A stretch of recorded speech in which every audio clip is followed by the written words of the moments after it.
gonna make a short video to show an example how to add an additional lights. In my case, I just put here close to license plates in front. It's give me a good look. What you need to do, find the best spot for you, run a wire in back, make sure it's safe. And the next step needs to be connected to the light. I'm gonna connect to low beam. For that I'm gonna need a knife and a multimeter to find the exact wire. I'll show you step by step. First we need to disconnect the 3 screws what hold the light, take it out and find out.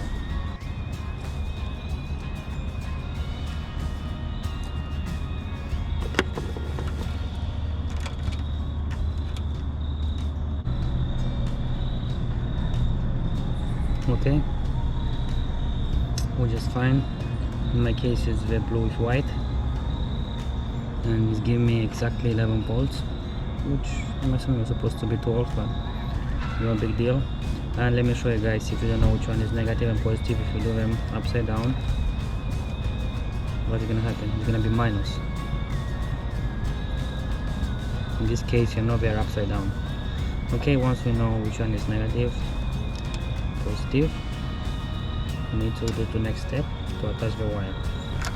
We are on passenger side. I want to show you with difference here. The wires, all of them are different. Like in our side was blue and green. Here we have just black and white and brown. Maybe engineers didn't think it, or maybe previous was changed these wires.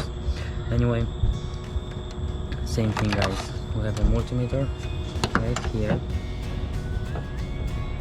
and put 300 volts by doing like that. Make sure the light is on, and we can check now which is our wire. We have 3 wires. Black, we know which one is. We need to find which one is low beam. Okay, in my case are these 2 wires. These 2. This middle I don't need it. I'm gonna put right now tape to not confuse.